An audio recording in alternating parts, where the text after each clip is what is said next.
Hello दोस्तों, Dhananjay Sharma officials में आपका स्वागत है। आज मैं आपसे शेयर करने वाला हूं अपनी लगभग 20-22 साल की जर्नी जो मैंने पढ़ाने में लगाई। और मैं इससे आपको ये सिखाना चाहता हूं कि कंप्यूटर साइंस में किस तरीके से चीज़ें बदलती हैं, किस तरीके से चीज़ें इवॉल्व होती हैं, कैसे कैसे हम लोगों ने अपने आप को बदला। तो अगर ये आप समझ पाएंगे, सीख पाएंगे, मेरी बातों को अगर आप ध्यान से सुनेंगे तो आपको एक अंदाजा मिलेगा कि अगर आपने कंप्यूटर साइंस को एज अ कैरियर चुना है तो आपको किस तरह की चीज़ों को, किस तरह की चैलेंजेस को फेस करने पड़ेंगे। ठीक है, तो आइए स्टार्ट करते हैं। आप इसको ध्यान से सुनिए और कायदे से स्टेट्स को याद रखेंगे तो काफ़ी कुछ सीखने को मिलेगा आपको। ठीक है, बात चालू होती है सन 2000 से। मैंने अपने करियर के काफ़ी शुरुआती दिनों में ही पढ़ाना चालू कर दिया क्योंकि कुछ स्ट्रगलिंग फेज थे उस समय। तो मुझे थोड़ा जल्दी अपना कुछ अर्न करना था, तो मैंने पढ़ाना स्टार्ट कर दिया। जब मैंने सन 2000 में पढ़ाना स्टार्ट किया तो उस समय विजुअल बेसिक अपने बूम पे थी। विजुअल बेसिक आप लोगों ने शायद पता नहीं नाम सुना है कि नहीं सुना है। विजुअल बेसिक एक प्रोग्रामिंग लैंग्वेज है जो जैसे एक लैंग्वेज होती है बेसिक, बेसिक का थोड़ा सा एडवांस फॉर्म आया था विजुअल बेसिक। और वही विजुअल बेसिक बाद में जो आप आज नाम सुनते होंगे डॉट नेट, वो डॉट नेट का प्रोडिसेसर है विजुअल बेसिक। तो उस समय विजुअल बेसिक अपने इतने जोरों पे थी, मतलब उससे 2000 से पहले तो सी लैंग्वेज अपने जोरों पे थी उस समय काफी जोर शोर से। लेकिन सन 2000 में विजुअल बेसिक आई और विजुअल बेसिक ने मार्केट पे ऐसा कब्जा किया क्योंकि पहली बार जीयूआई एप्लीकेशन बनना स्टार्ट हुए थे। और जब विजुअल बेसिक आई तो विजुअल बेसिक का क्रेज ये था कि लोग उस समय सरकारी नौकरी छोड़ छोड़ के प्राइवेट सेक्टर में भाग रहे थे क्योंकि प्राइवेट सेक्टर बहुत ही अच्छा पैसा दे रहा था। और बहुत ही लोगों ने उस समय हायर पैकेज पे, उस समय के हिसाब से जो भी पैकेज उस समय था, काफी लोगों ने स्विच किया गवर्नमेंट टू प्राइवेट में। और विजुअल बेसिक पे बहुत अच्छे अच्छे पैकेज को उन्होंने अर्न किया, मतलब अवेल किया। अब बात आती है कि सन 2000 से 2006 तक लगभग विजुअल बेसिक बहुत छाई रही मार्केट में।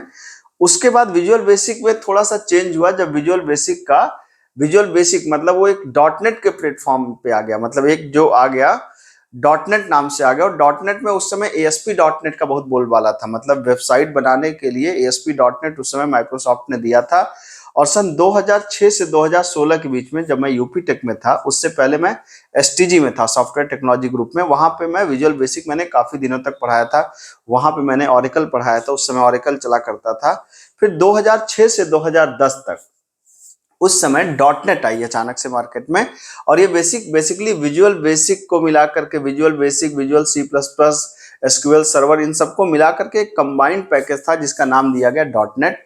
और जब डॉट नेट मार्केट में आया तो बिल्कुल छा गया मार्केट में। मतलब आप समझ लीजिए कि अगले 3-4 सालों तक, लगभग 2006 से 2010 तक, डॉट नेट अपने मार्केट में सबसे हाई एंड पे था। मतलब अचानक से विजुअल बेसिक से हम लोग को एसपी डॉट नेट की तरफ आना पड़ा। एसपी डॉट नेट से उसमें वेबसाइट बना करती थी और बैकएंड में उसमें सी शार्प चला करता था। ठीक है, तो विजुअल बेसिक से अचानक से चीजें इवॉल्व हुई और वो डॉट नेट की तरफ मूव कर गई और डॉट नेट पे अचानक से इंडस्ट्री में काम होने लगा। तो एकेडमिक हमेशा कैसे चलता है कि जो इंडस्ट्री में होता है ना, वो एकेडमिक पर रिफ्लेक्ट करता है। वो कॉलेजेस में रिफ्लेक्ट तो नहीं करता, लेकिन कंप्यूटर इंस्टीट्यूशंस पे या कोचिंग सेंटर्स पे बहुत ज्यादा रिफ्लेक्ट करता है। क्यों रिफ्लेक्ट करता है? क्योंकि जो मार्केट में चलता है लोग वही सीखना चाहते हैं, उसी को सीखना चाहते हैं कि उसको जल्दी से हम सीख लें और सीखने के बाद जल्दी से हमें जॉब मिल जाए। तो उस समय बिल्कुल डॉट नेट की बाढ़ आ गई। मुझे याद पड़ता है उस समय यूपी टेक में डॉट नेट के बहुत बड़े बड़े बैच बना करते थे और लोग काफी डॉट नेट पढ़ते थे और अच्छा खासा डॉट नेट पे उस समय प्लेसमेंट भी था। फिर धीरे धीरे जैसे ही डॉट नेट आगे बढ़ा तो सन 2010 के बाद अचानक से बूम आया एंड्रॉयड का। अब आप देखिए चीजें कैसे बदल रही हैं। पहले आपने देखा, पहले सी लैंग्वेज थी 2000 से पहले। 2000 से 2006 के बीच में क्या आ गया हमारे पास? Visual basic. 2006 से फिर अचानक से डॉट नेट इवॉल्व हुई। डॉट नेट कभी खत्म नहीं हुई कि आ गया एंड्रॉयड की वेब ऐप, मतलब मोबाइल ऐप चारों तरफ मोबाइल ऐप की धूम हो गई। और एंड्रॉयड एंड्रॉयड एंड्रॉयड।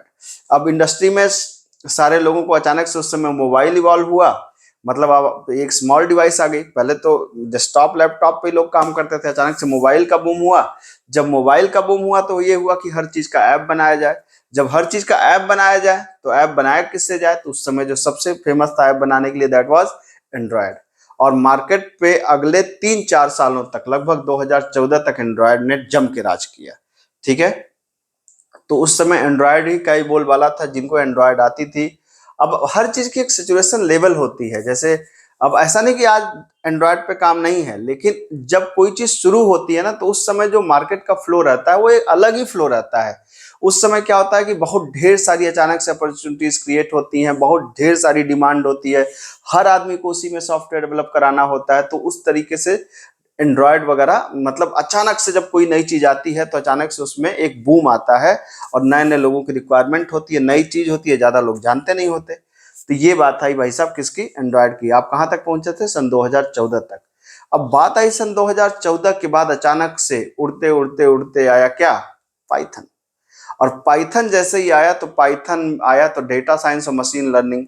अब ये लगा हम लोगों को कि अब चारों तरफ अब सिर्फ बचेगा क्या, कंप्यूटर साइंस में सिर्फ बचेगा machine learning, machine learning, machine learning. और अचानक से मशीन लर्निंग का इतना बोलबाला हो गया कि चारों तरफ से सिर्फ हम लोग पे ये प्रेशर आने लगा कि सिर्फ मशीन लर्निंग पढ़िए, अब सब कुछ मशीन लर्निंग होगा, सब कुछ एआई बन जाएगा, सब कुछ उड़ जाएगा, सब धुआं धुआं हो जाएगा। ऐसा कुछ नहीं हुआ। लेकिन एक समय तक लगभग सन 2017 से, मतलब 2014 से 2017 के बीच में मशीन लर्निंग ने जम के राज किया। उसमें पाइथन का बोलबाला था, जिससे देखिए वो पाइथन की बात करें, पाइथन हो पाइथन हो। देखिए बात वही मैं फिर से कर रहा हूँ, ऐसा नहीं कि आज पाइथन खत्म हो गई, लेकिन पाइथन आज भी है, लेकिन पाइथन इवॉल्व हो गई। तो अब चीजें किस तरीके से इवॉल्व हो रही, तो अगर हम लोगों को भी इसी तरीके से अपडेट होना पड़ा अपने आप को, तो अगर आप भी कंप्यूटर साइंस ग्रेजुएट हैं तो आपको भी इस तरीके से अपने को इवॉल्व करना पड़ेगा, अदरवाइज फिर चीजें आपकी नहीं बन पाएंगी। ठीक है। अब बात कहां तक आई थी भाई साहब, 2017 तक।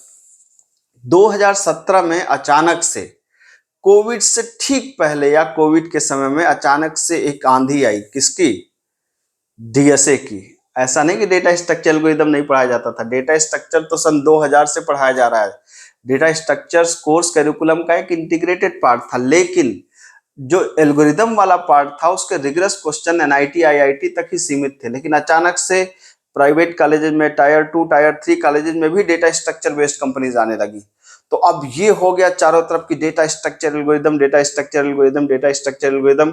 अब जो डेटा स्ट्रक्चर एल्गोरिदम जिसको आएगा उसी को जॉब मिलेगी। तो आप सोच सकते हैं, मैंने भी आपको बताया कि जिस चीज की डिमांड होती है अचानक से उसके ढेर सारे वेंचर्स क्रिएट हो जाते हैं, ढेर सारी जॉब अपॉर्चुनिटीज आ जाती हैं। तो पता नहीं कितने स्टार्टअप, कितने लोग डीएसए पढ़ाने लगे, सारे बच्चों को डीएसए पढ़ना था। ठीक है। जबकि मैं फिर से आपको याद दिला दूं कि जो डेटा स्ट्रक्चर है, एल्गोरिथम सब्जेक्ट ये नया नहीं है, ये शुरू से ही पढ़ाया जा रहा है कंप्यूटर साइंस में। ठीक है।